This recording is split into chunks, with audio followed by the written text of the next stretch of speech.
Olá, eu sou o J. Rolim e seja muito bem-vindo a mais um episódio do Dobradinha Cast. O Dobradinha Cast é o podcast de um homem só, abraço do meu site Dobradinha Comics, que você pode conferir no URL www.dobradinhacomics.com. Nesse episódio eu vou falar sobre um dos meus diretores de cinema favoritos, Zack Snyder. Ele foi responsável por Homem de Aço, 300, O Watchmen, Madrugada dos Mortos e outros filmes. Então se segura aí que o papo vai ser longo. Será que eu tô perdendo minha habilidade de fazer podcast curto? Mas eu prometo que vai ser divertido, tá?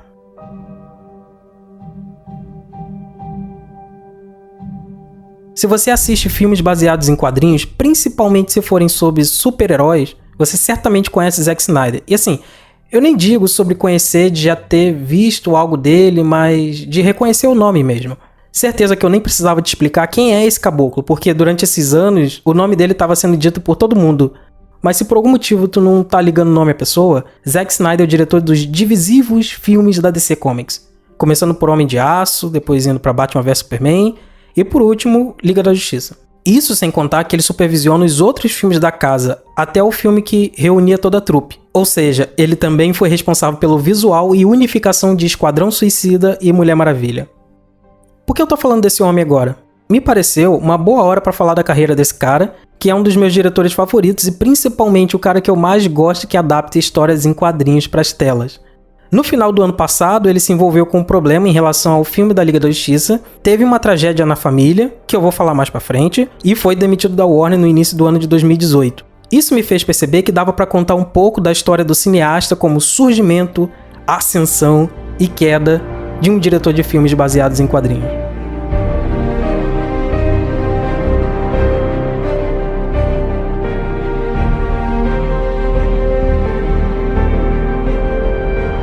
Um resumo rápido sobre a vida dele, mas nada muito aprofundado porque eu sei que tu não tá muito interessado em saber o que ele fez antes de fazer filmes.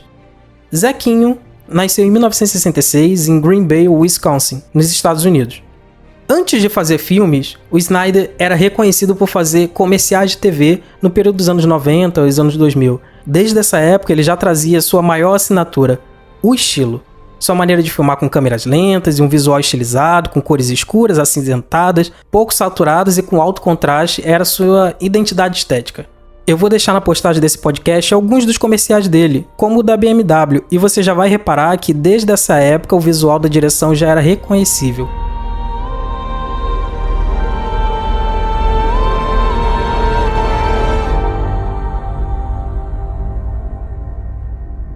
Snyder quase fez seu primeiro filme pelas mãos da Columbia Pictures. Ele estava certo para fazer o remake da série de TV dos anos 70 SWAT, mas transformando em filme. Esse filme você conhece, ele foi lançado em 2003 e tinha o Samuel Jackson no elenco. Embora a versão oficial seja que o filme foi oferecido a ele, mas ele estava muito ocupado para fazer, a Variety, em 2001, dizia que o diretor estava sim no projeto e a divergência inicial era na verdade sobre o roteiro que passava por diversas mãos, inclusive pela do David Ayer, diretor do filme Esquadrão Suicida, agora em 2016. Só mais pra frente que o Snyder foi afastado do projeto, pois o estúdio não concordou muito com o método ousado e estilizado de filmagem que ele tinha, e acabou substituindo ele pelo Clark Johnson. Só por curiosidade, SWAT foi muito bem de bilheteria. Ele custou 70 milhões de dólares e arrecadou 207. E eu vou provavelmente citar muitos números aqui de bilheteria e arrecadação para poder basear um pouco do que eu tô falando, ok? Nesse meio tempo, ainda teve rumor de que o nosso querido diretor de comerciais ia fazer um filme baseado nos quadrinhos do Matt Wagner, chamado Mage, pelas mãos da Spyglass. Mas isso também não deu em nada e foi só pelas mãos da Universal que ele conseguiu finalmente ter seu primeiro filme lançado. O estúdio chamou ele para dirigir o remake de Dawn of the Dead. No caso, em português, é A Madrugada dos Mortos. Engraçado que, como eu falei, Madrugada dos Mortos é um remake. O filme original é do cineasta George Romero. Só que, embora tanto o filme original quanto o remake sejam chamados em inglês de Dawn of the Dead, em português eles ficaram com nomes diferentes.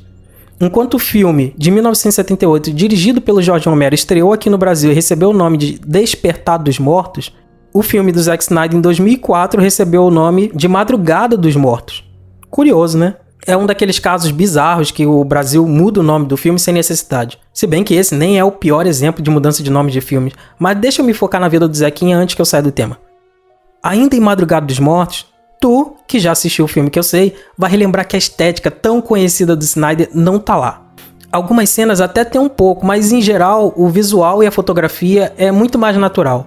Em entrevista ao Omelete, o Zack comentou que ele não estava com muito tempo e dinheiro para fazer o que ele costuma fazer. No entanto, o estúdio chegou a reclamar da falta de estilização do diretor no filme. Ele disse que perguntaram a ele onde estavam as cenas estilosas.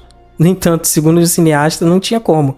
Nas palavras dele, posteriormente, quando comparado com 300, seu segundo longa, o diretor falou: "Acho que a principal diferença é que este é um filme de design, cheio de estilo. O Madrugada era o contrário. Não havia dinheiro, não havia tempo, era tudo voltado ao rudimentar."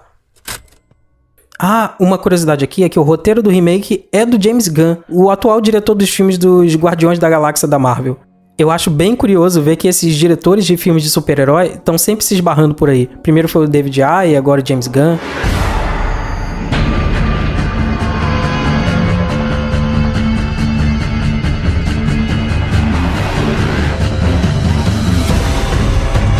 Então, Madrugada dos Mortos foi um bom filme, fez um bom dinheiro, custou ao estúdio 28 milhões e arrecadou 102.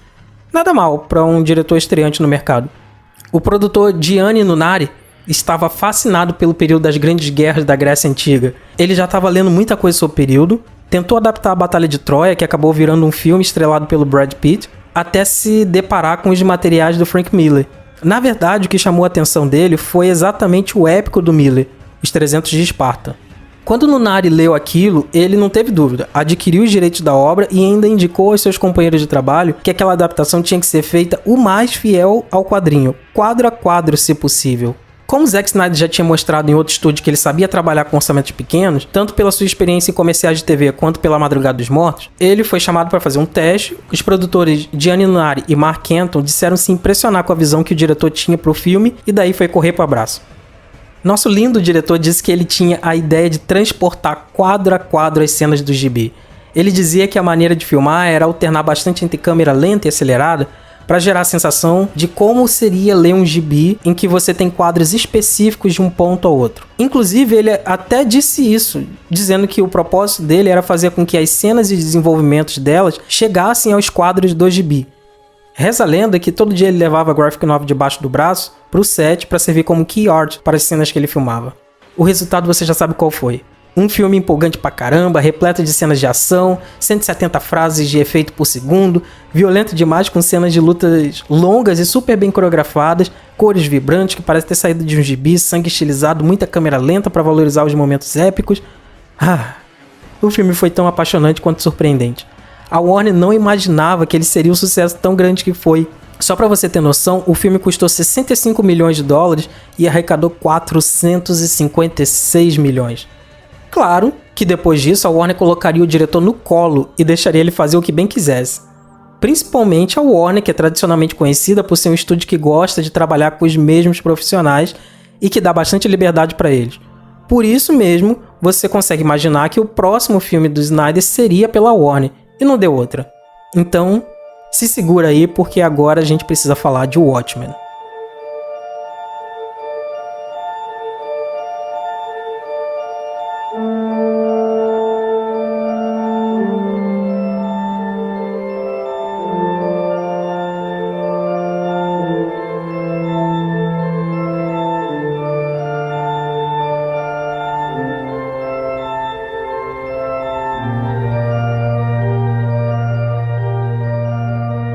O Watchmen teve uma produção conturbada, que data desde 2001.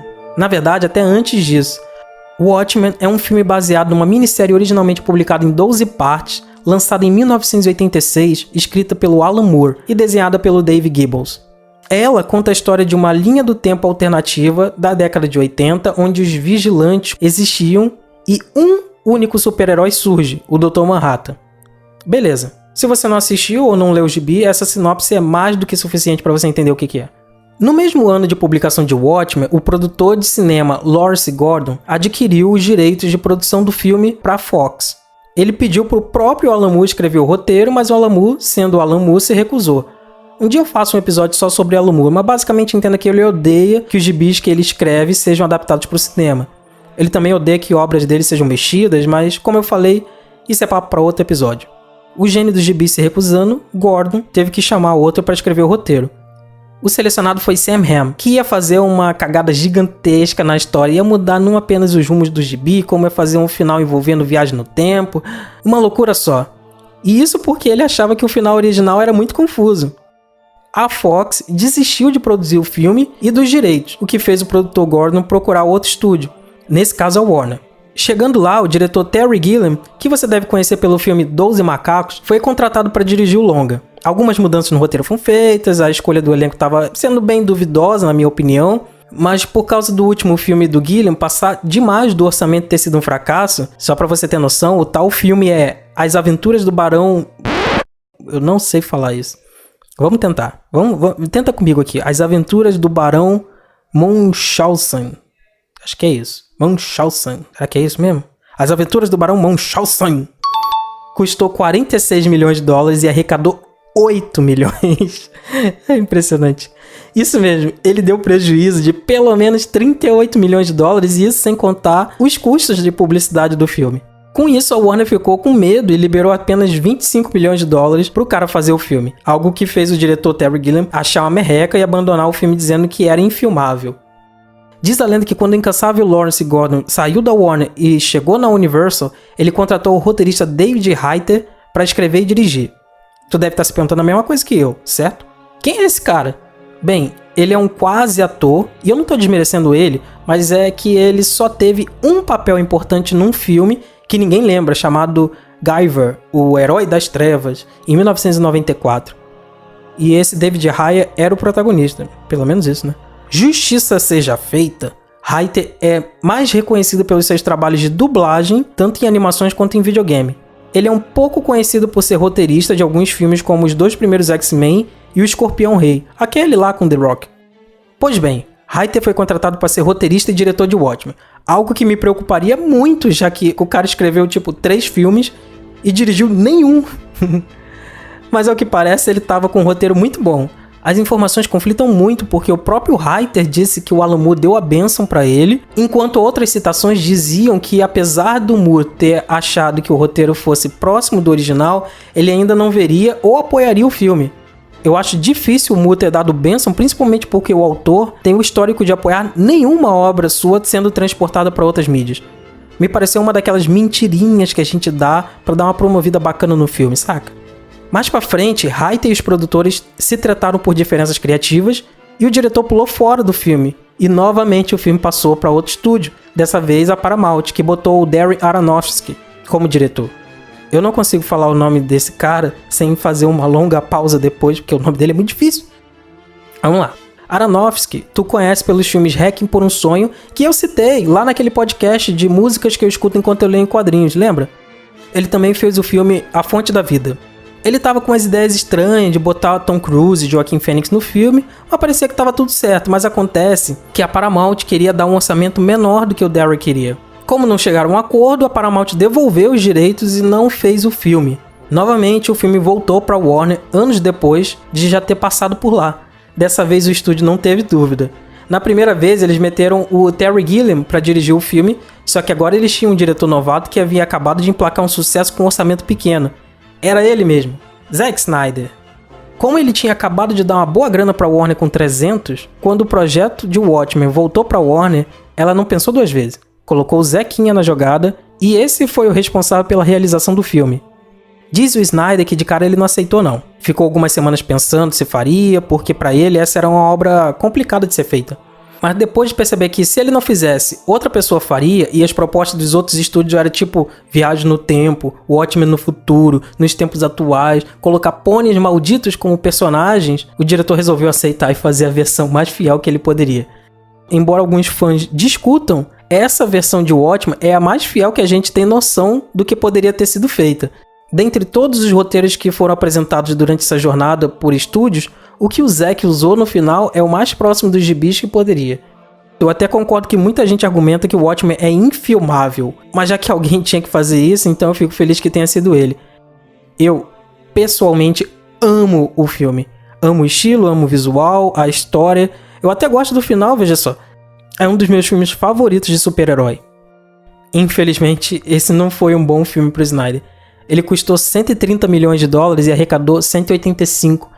O chefe de distribuição da Warner chegou a comentar que o motivo para uma arrecadação baixa do filme poderia ter sido a duração. Enquanto 300 tinha 2 horas, o Watchmen tinha 2 horas e 45. Isso quer dizer que você tem menos salas por dia para exibição do filme. E com isso, tu arrecada menos, mesmo se o público gostar do longa.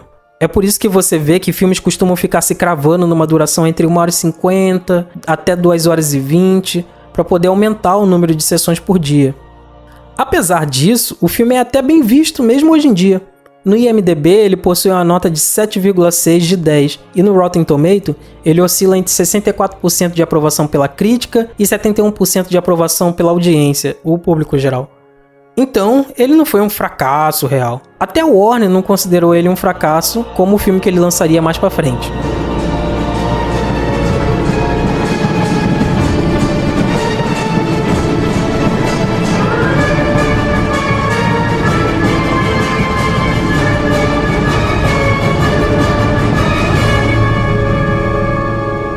Chegou um momento em que o Snyder faria um filme totalmente autoral, mas enquanto ele mantinha a produção rodando, ele estava com outro filme encaminhado, sua primeira animação em 3D chamada A Lenda dos Guardiões. Esse foi o único filme do diretor que eu não assisti, por um motivo apenas. Eu não sou um grande fã de animações, então eu sinto uma preguiça enorme em assistir essas coisas.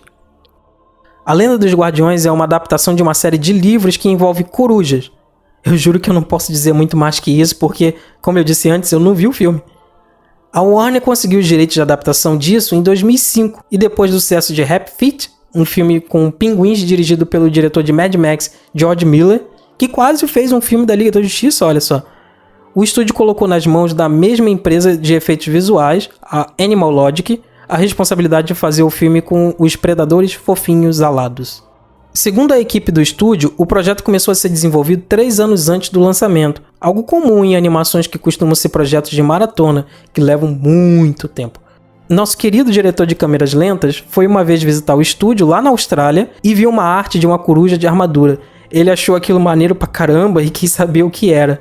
Na verdade, ele nem conhecia nada de corujas nem dos livros, mas desde então ele quis entrar no projeto, em parte para alimentar uma criança interior que ficou encantada com aquela imagem, e em parte por causa de seus filhos que sabiam que o pai fazia filmes, mas por causa da censura nunca conseguiram assistir. Eu não deixei isso claro, mas 300 e o Watchmen são filmes com censura maior de 18 anos, tá? O projeto foi criando corpo e o mais interessante é que o Snyder dirigia o filme totalmente à distância. Isso porque enquanto ele estava lá dirigindo A Lenda dos Guardiões, ele estava rodando em território americano seu filme autoral Sucker Punch. Uma grande crítica, tanto antes quanto depois do filme ser lançado, é que A Lenda dos Guardiões não era um filme para crianças, embora ele fosse promovido como tal. Como Zack Snyder era nesse instante um diretor conhecido por filmes de classificação adulta, a Warner fazia questão de promover que o filme era do mesmo estúdio de Happy Feet, um filme que era mesmo para toda a família. Só que o longa animado do Snyder era mais escuro, um pouco mais violento e mais sombrio. Mesmo para a classificação PG, que seria uma classificação para crianças, mas menos livre que a G, que é liberada para toda a família, o filme parecia pouco divertido, meio sério demais e com um visual muito pesado. O Los Angeles Times escreveu uma matéria sobre como o Snyder estava sendo pressionado pelo estúdio para deixar o tom do filme mais leve, pois executivos da Warner e da Village Roadshow, os financiadores do filme, estavam com medo que o filme estava sombrio demais para uma audiência jovem, que seria o público-alvo principal, né? Eles queriam que o diretor adicionasse humor ao filme, na esperança de gerar algo leve como Toy Story, Shrek ou ainda Happy Feet. No entanto, Zequinha encarava o filme como uma versão animada e com corujas de Senhor dos Anéis, e achava que piadas a esmo sairia do contexto da pegada da animação. No final, foi concordado que daria para fazer um filme divertido sem que ele tivesse que ter piadas o tempo todo. No fim, o maior desafio do filme se tornou exatamente esse. Apesar de ter sido muito bem recebido pela crítica e pela audiência, o filme teve uma grande dificuldade de encontrar o seu público. O que deveria ser vendido como um filme para crianças, visualmente não parecia. No entanto, também não parecia bem um filme para jovens adultos. Mesmo assim, a arrecadação foi modesta, mas boa. O filme custou 80 milhões de dólares e arrecadou 140. Não foi um baita sucesso, mas também não foi um fracasso.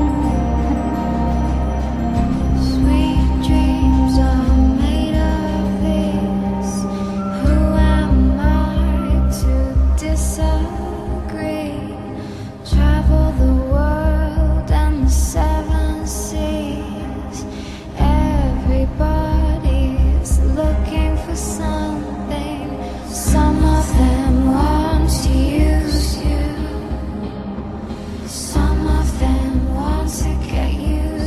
Enquanto gravava de longe A Lenda dos Guardiões, Zack Snyder gravava seu primeiro grande filme autoral.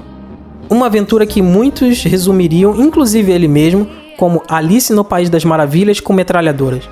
Eu tô falando de Sucker Punch, um filme totalmente controverso que fez Hollywood ter um ranço com o diretor. E eu nem tô dizendo que é sem motivo, mesmo eu gostando do filme. O filme começou a ser feito em 2007, mas entrou em pausa para a produção de Watchmen. Quando voltou, Zack Snyder anunciou que seu filme teria classificação R, que é destinada para adultos.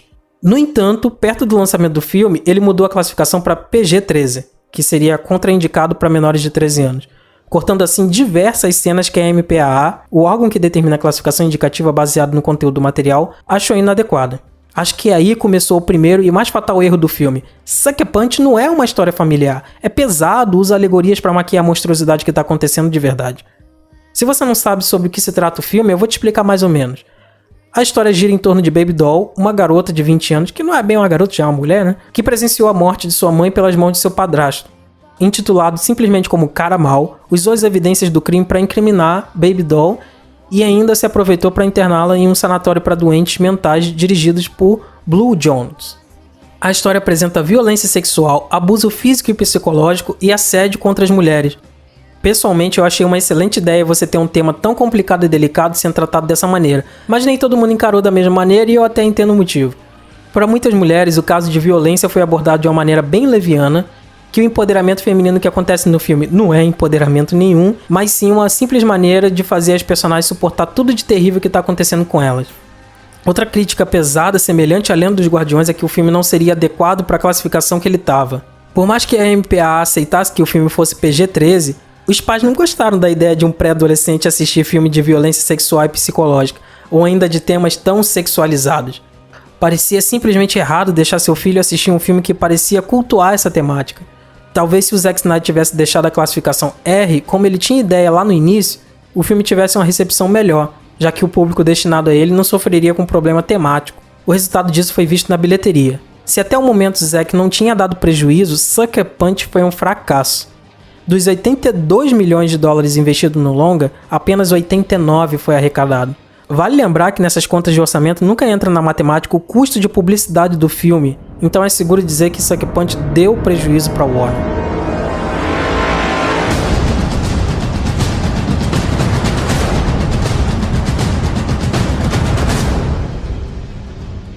Mas nem tudo estava perdido para o nosso diretor de Green Bay. Ele acharia uma maneira de se redimir em grande estilo com o maior personagem de quadrinhos de todos os tempos, fazendo meu filme favorito de super-heróis.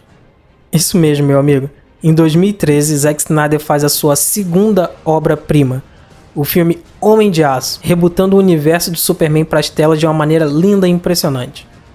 Ah, eu vou deixar claro uma coisa aqui que talvez eu devesse ter dito lá no início do programa.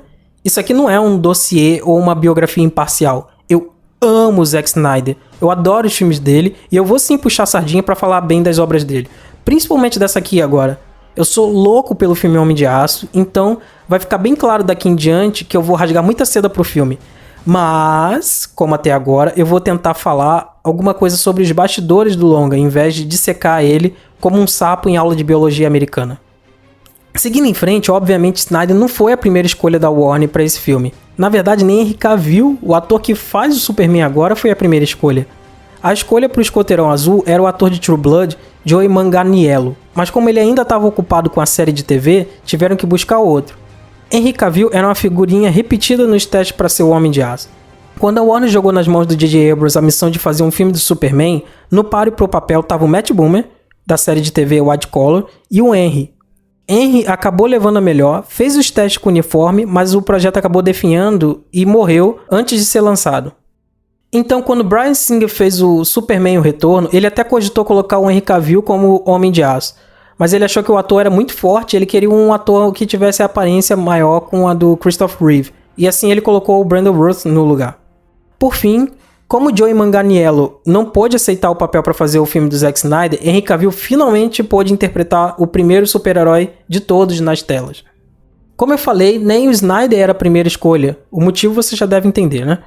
Depois de vários filmes com resultados modestos de bilheteria e um recém-fracasso com Sucker Punch, o estúdio não ia priorizar o diretor. A verdade é que a Warner estava vindo de um recém-super sucesso com Christopher Nolan e seus filmes do Batman, e o estúdio queria ele para dirigir os próximos filmes. Mas Nolan já estava cansado disso. Ele passou quase 10 anos imerso nesse universo super-heróico, criando os filmes do Batman, e ele já estava disposto a fechar esse capítulo e seguir com novos projetos.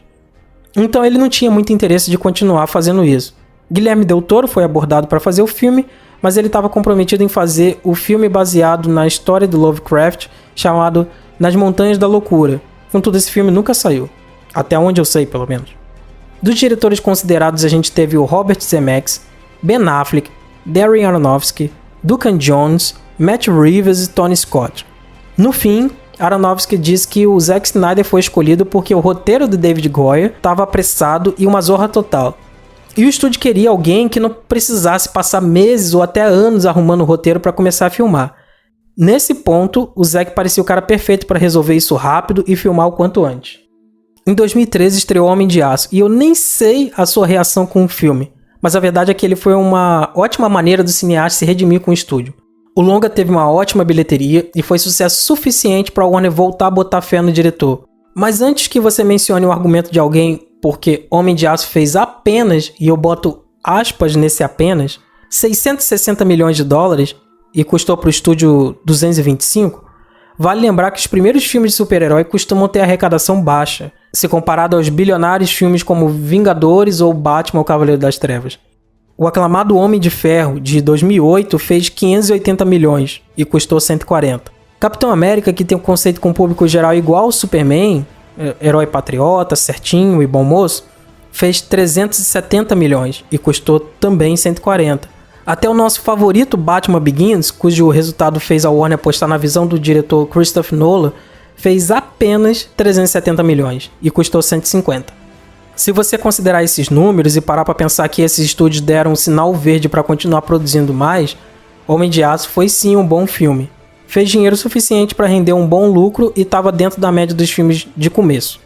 A recepção foi tão boa do filme que a DC logo botou o Snyder para encabeçar o surgimento do universo DC compartilhado, que unificaria os filmes de super-herói da editora, como a Marvel faz nos filmes dela.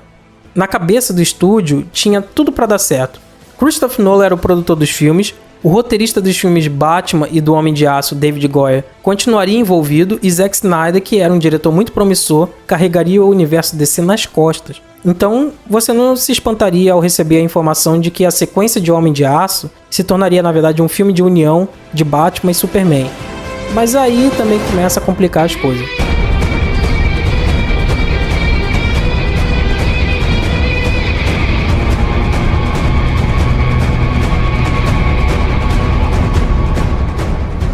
Como eu disse, o próximo filme do Zack Snyder seria uma sequência de Homem de Aço. Mas ao que dava a entender inicialmente, antes de existir a possibilidade do universo compartilhado da DC no cinema, era que o filme seria um Homem de Aço 2. Mas aí, notícias de que o tal universo estava sendo criado surgiram. Não demorou muito para que isso se tornasse realidade. Logo a gente recebeu a notícia de que Batman também estaria no filme. Na Comic Con de 2013 ainda, o ator Harry Lennix, a pedido do Zack Snyder, leu um trecho que serviria como teaser para o que seria a sequência do filme do Superman. Harry lê a fala de Batman no quadrinho Batman, o Cavaleiro das Trevas, e então o logotipo de Batman vs Superman surge na tela atrás do ator. Batman, o Cavaleiro das Trevas é um gibi que conta a história de um Batman mais velho e aposentado que volta ativa e no final da história o Homem-Morcego enfrenta o Superman. Claro que a Warner ofereceu um caminhão de dinheiro pro Christian Bale, o ator que interpretou o Batman lá nos filmes do Nolan, para ele voltar. O que o estúdio mais queria era que o universo parecesse o mesmo, principalmente para os espectadores, seria o marketing perfeito. Pois apesar do primeiro filme do Batman com o Nolan ter arrecadado 370 milhões apenas, os dois seguintes faturaram mais de 1 bilhão cada. Se eles conseguissem trazer o ator de volta, a promoção toda do filme giraria em torno de que era o mesmo universo da franquia bilionária. Infelizmente, o Bale não estava afim de fazer também. Ele disse que só voltaria a reprisar o papel se o Nolan chegasse nele, mostrasse uma história incrível e falasse: eu vou dirigir essa bagaça. Como isso nunca ia acontecer, pois o Nolan estava cansado desse lance de super-heróis, ficaram as coisas por isso mesmo e o estúdio teve que arrumar outro cara para preencher o papel. Muitos estavam sendo cotados para o papel do Homem-Morcego, já que o Christian Bale não queria. Entre eles estavam Josh Brolin, Ryan Gosling, Eu sei o que você tá pensando, eu tô pensando exatamente a mesma coisa. E surpresa, surpresa... Não, cara. Não é o Ben Affleck. Da onde tu tirou essa ideia? O terceiro cara mais cotado pra ser o Batman era o Joey Manganiello. Claro, eu tô te falando que a Warner tava mesmo querendo esse cara pra qualquer coisa. Contudo, no fim, quem entrou nessa parada mesmo foi o Ben. Muito se especula por que isso aconteceu, já que ele não tava na lista dos atores cotados pro papel, mas a teoria mais bem aceita data de 2013, ou até um pouquinho antes disso, né? Quando a Warner tava procurando ele pra fazer o filme tanto do Homem de Aço, no início, quanto um filme da Liga da Justiça. Na época ele não aceitou, mas depois do sucesso de Homem de Aço, o estúdio teria feito a ele uma oferta para interpretar o Batman e dariam a ele a possibilidade e liberdade criativa de comandar e dirigir o filme solo do personagem. Junto com o Ben veio o roteirista dele, o Chris Terrio. Esse cara foi o brother do Ben Affleck que escreveu o filmaço Argo, que se tu não assistiu, tu deveria ver agora, nesse momento mesmo. Pode até parar esse podcast e assistir o filme porque vale a pena. Mas então, apesar do Terry ter feito um filme excelente com o Affleck, eu acho que é aí que começou de verdade os problemas de Batman vs Superman. Assim, eu acho mesmo que os problemas começaram quando o estúdio, durante a produção do longa, começou a inserir coisas como a Mulher Maravilha. Não que eu tenha achado ela um erro no filme. Acho que ela, na verdade, é um dos pontos fortes, mas durante uma produção em andamento, tu jogar um elemento desses faz com que você tenha que adaptar tudo que tá fazendo, reescrever roteiro e perder filmagens que foram feitas porque você não vai encaixar mais ela no filme. Mas a adição do Chris Terrio, pra mim, foi visivelmente um erro e eu vou te explicar os motivos. A Warner estava cortejando o Ben Affleck de toda maneira possível, então não me parece improvável, mas é uma especulação minha, que ele tenha feito um acordo para entrar de volta no estúdio se o escritor dele viesse junto. Os dois tinham acabado de ganhar 2 Oscars por Argo, melhor filme e melhor roteiro adaptado. Então era óbvio que o Affleck ia querer trabalhar com o cara de novo. Só que veja só qual é o problema.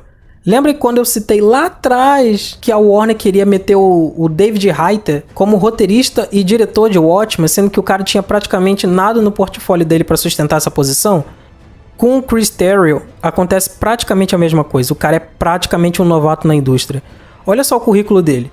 Em 2000, ele foi assistente do diretor James Ivory no filme Taça de Ouro. Depois disso, em 2003, ele é acreditado como Electronic Kit Press no filme A Francesa do mesmo diretor, e eu nem sei o que diachos isso significa. Eu tentei olhar na Wikipedia para entender qual era a definição e lá estava escrito: um equivalente ao kit de imprensa em formato digital. Normalmente trata-se de um site ou e-mail, mas também pode ser distribuído em CDs ou DVDs. Isso não me ajuda em nada para entender o que esse Chris Terrio fez no filme. Talvez ele tenha sido responsável por criar esse material, sei lá. Em 2005, ele faz seu primeiro filme como diretor e roteirista, chamado Por Conta do Destino, que recebeu boas críticas, apesar de ser um filme bem pequeno. 5 anos depois, ele dirigiu um episódio de uma série chamada Damage, e 2 anos depois que ele entrou como roteirista em Argo. Ou seja, se você contar como roteirista mesmo, ele teve 2 trabalhos em toda a sua carreira até Batman vs Superman. 2 trabalhos. Seu filme próprio, Por Conta do Destino, e Argo. Além disso, ele foi diretor de um filme, o seu próprio, e de um episódio de uma série. Isso sem falar que ele tinha 0 experiência com super-heróis. Me parecia perigoso colocar um cara que não tem contato com o material. Muito menos experiência, diferente, por exemplo, do David Goyer, que estava calejado de escrever sobre o assunto. Pro bem e pro mal, o Goyer escreveu 3 filmes do Blade, 3 filmes do Batman, o 2º filme do Motoqueiro Fantasma e o Homem de Aço. Só nisso são 8 filmes de super-herói nas costas. A desculpa da Warner foi que Terry foi adicionado na equipe pois o Goyer estava sobrecarregado de projetos. De fato, ele estava mesmo. Mas todos os projetos podiam ser postos de lado, devido à grandiosidade que era Batman vs Superman. Eu falo em relação ao orçamento mesmo, do quanto o filme custava e do risco que ele trazia. Na época, o roteirista estava tentando dar vida ao projeto cinematográfico de Sandman, que acabou não rolando, e era produtor de 2 filmes, O Nascimento de uma Nação e Floresta Maldita. Projetos ainda em estágio inicial ou pequenos que não tinham uma prioridade na produção. Para mim, isso ficou com cara de que ele foi meio que forçado a se retirar por causa do Ben Affleck, que queria ter maior controle no filme. Piorou a situação pro Goyer quando no início de 2014 ele falou uma besteira sem igual, quando durante entrevista a um podcast ele comentou que a mulher Hulk era uma versão feminina feita apenas para que o Hulk tivesse com quem transar. Na verdade, ele usou termos muito mais pesados que eu, mas eu vou deixar o link para você ler isso melhor aqui, na postagem desse podcast. No final de 2013, ainda a Warner anunciou que Gal Gadot estaria no filme e que seria Mulher Maravilha, primeira vez que a personagem estaria nas telonas. Daí em diante ficou uma confusão só. Nomes eram anunciados à torta e direito, ia ter Aquaman, Cyborg, Flash, Lex Luthor. O filme estava juntando um elenco maior que Xuxa Requebra. Ninguém mais sabia como esse filme ia sair. As notícias eram esquisitas e o filme que estava programado para ser lançado em 2015 foi adiado para 2016. O resultado tu já sabe qual é. O longa ficou longo demais. Que piada boa. Teve que ser picotado para caber em 2 horas e muita gente reclamou. Eu também concordo que a versão no cinema ficou muito cortada. A versão estendida é muito superior, mas o filme não cumpriu o prometido. As participações do Aquaman, Flash, Cyborg foram mínimas, totalmente diferentes das anunciadas que pareciam que eles iam ter uma forte atividade no filme. O Lex foi totalmente descaracterizado para qualquer um que sabe da existência dele, seja por quadrinhos, filmes anteriores ou desenhos animados. E eu acho, pessoalmente, que inserir o Apocalipse no fim do filme como desafio final foi totalmente desnecessário. Se era Batman vs Superman, fizesse apenas Batman vs Superman. Não precisava de um vilão gigante de CGI típico nesses filmes para os heróis enfrentarem. E eu nem vou entrar na polêmica da Marta, porque, né? Apesar disso tudo, eu adorei o filme. Nossa, eu me diverti demais com o filme. Comprei a versão estendida, devo ter assistido umas 6 vezes já. Acho um excelente filme, com alguns defeitos, mas teve gente que odiou o treco. Talvez tenha sido o filme mais divisivo da DC na história, com pessoas que amaram e pessoas que odiaram.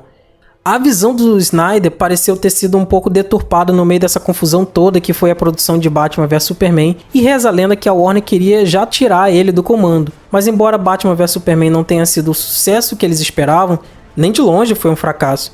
O filme custou 250 milhões de dólares e arrecadou 870. Para um filme que reuniu os maiores super-heróis da DC, realmente foi pouco, principalmente imaginando que qualquer filme do Homem-Aranha faz isso de bilheteria, e ambos os Vingadores lançados até então bateram a marca de 1 bi.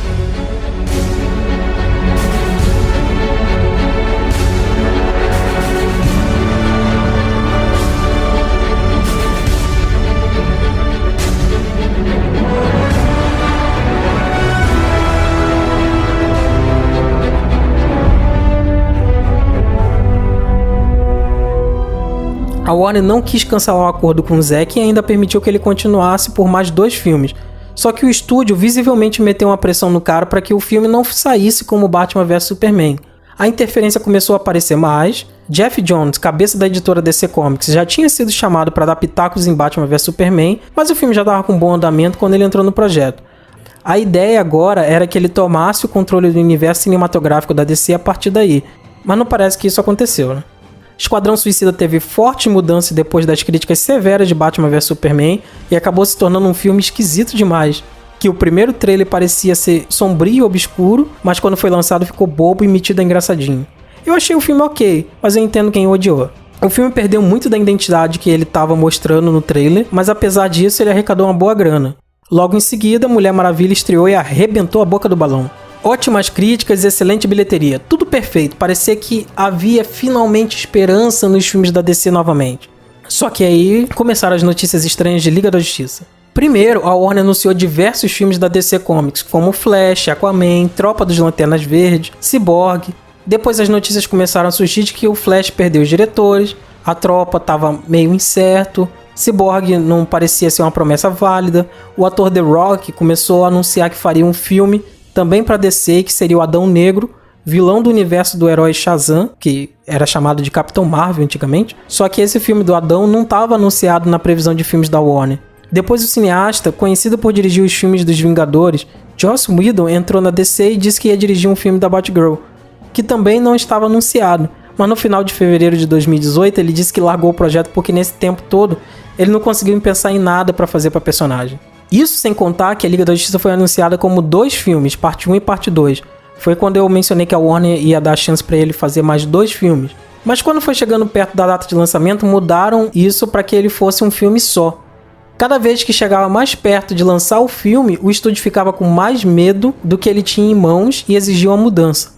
Os executivos ficavam loucos, parecia uma zorra que todo mundo queria meter a mão e ninguém sabia o que estava fazendo. Quando finalmente terminou de gravar, o Zack Snyder anunciou que não ficaria para edição e montagem do filme.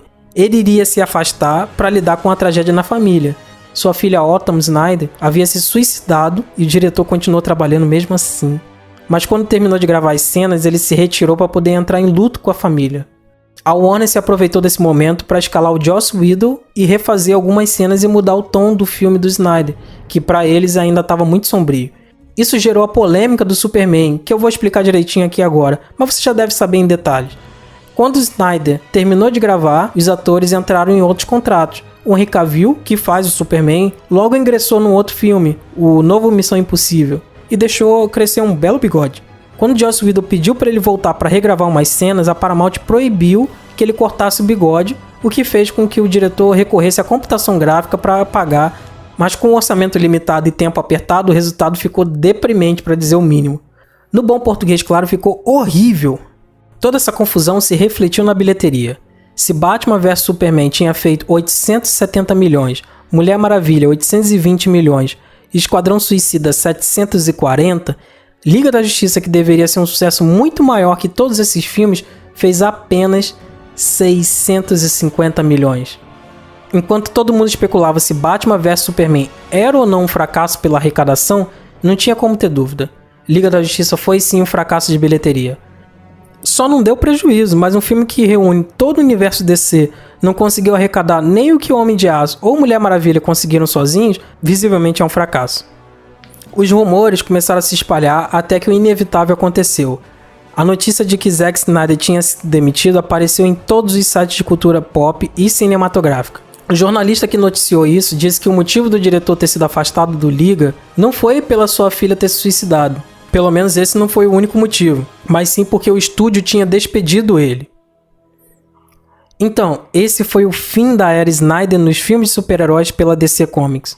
E talvez dos filmes dele pela Warner por um tempo, eu imagino. O diretor que virou queridinho do estúdio por causa de 300, infelizmente terminou seus trabalhos pelo estúdio de uma maneira meio triste até, com a morte da filha e desacreditado.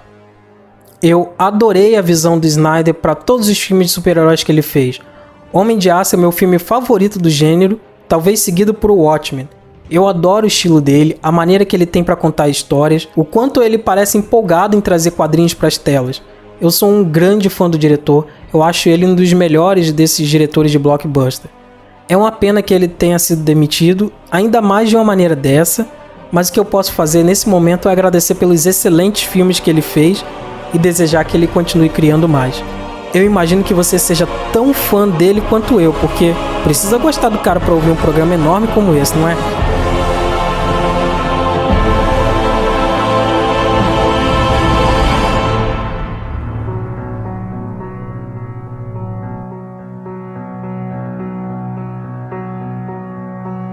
Everybody knows that the dice are loaded.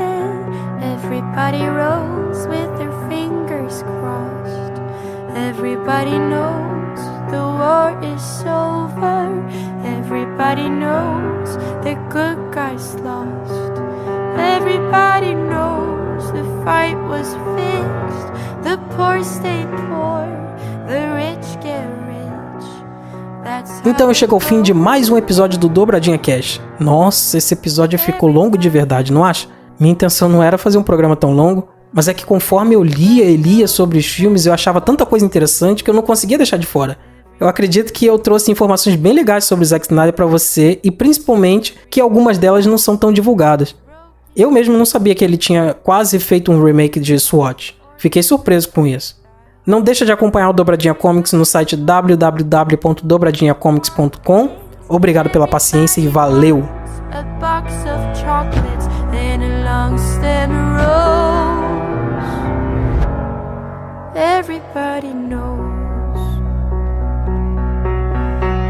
Everybody knows that you love me, baby. Everybody knows that you really do. Everybody knows that you've been faithful. Oh, give or take a night or two. Everybody knows you've been discreet, but there were There's so many people you just had to meet without your clothes. Everybody knows. Everybody knows. Everybody knows. That's how it goes. Everybody knows. Everybody knows. Everybody knows. That's how it goes. Everybody knows. And everybody knows that it's now or never. Everybody knows that it's me or you. And everybody knows that you live forever when you've drawn a line or two. Everybody knows the deal is rotten. Old Black Joe still picking cotton for your ribbons and bows. And everybody knows. And everybody knows that the plague is coming. Everybody knows that it's moving fast. Everybody knows that the naked man and woman are just a shining artifact of the past. Everybody knows the scene is dead, but there's gonna be a meter on your bed that will disclose what everybody knows. And everybody knows that you're in trouble.